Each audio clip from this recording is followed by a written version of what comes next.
What's up, guys? Welcome to your 81st Android tutorial for the new Boston.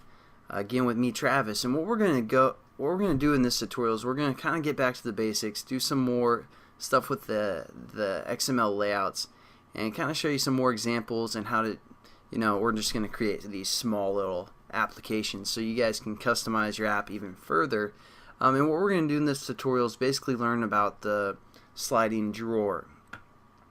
And that's basically what this is. You're like, what? That's just a button.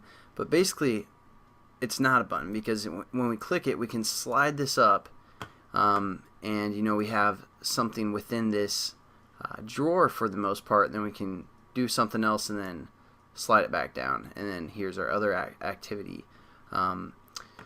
So as you can see, I mean, the graphics aren't that great. You can create your own kind of type of handle to make it look better, but as a graphic or something, and then you can still slide it up, check some preferences or something like that, and then slide it back down.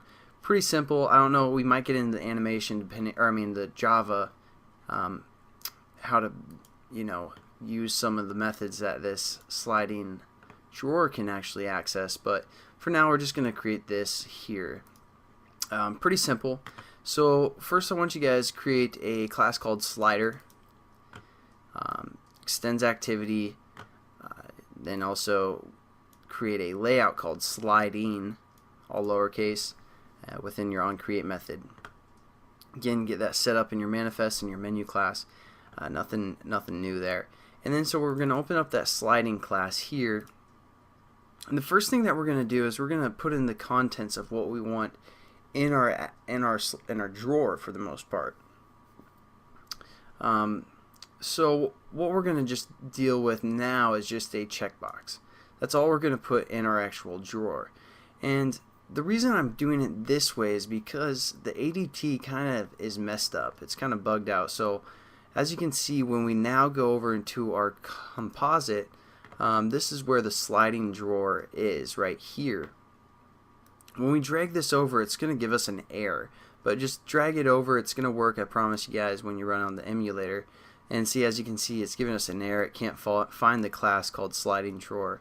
That's just a Android problem. It's it's a bug. We're just going to have to deal with it. And then we're going to go back into our sliding, or the actual XML view here, and that's why I had you add that checkbox first. We're just going to grab this checkbox, Control X, and we're going to put it within this linear layout here. So just open up that linear layout and paste your checkbox here. And basically what's happening is we create a sliding drawer and we give it an ID that we want to reference in Java. So we're just going to call this sliding drawer, sliding D. And then we also give it a handle ID, and we also give it a content ID.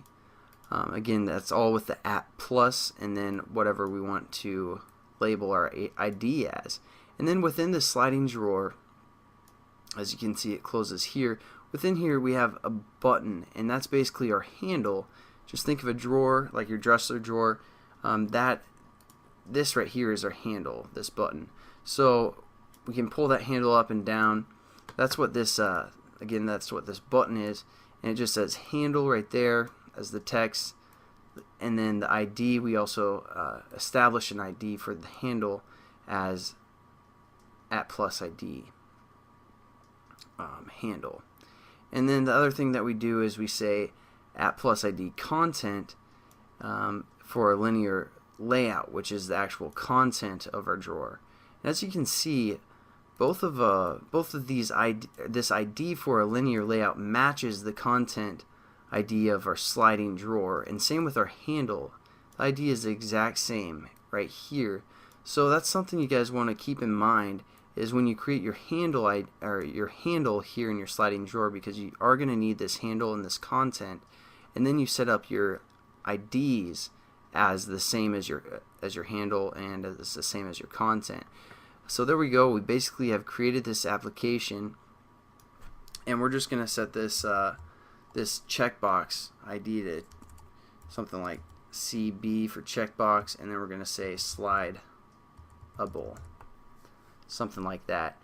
And we're pretty much done with this tutorial. In the next tutorial, we're actually going to program it and make this checkbox do something pretty special.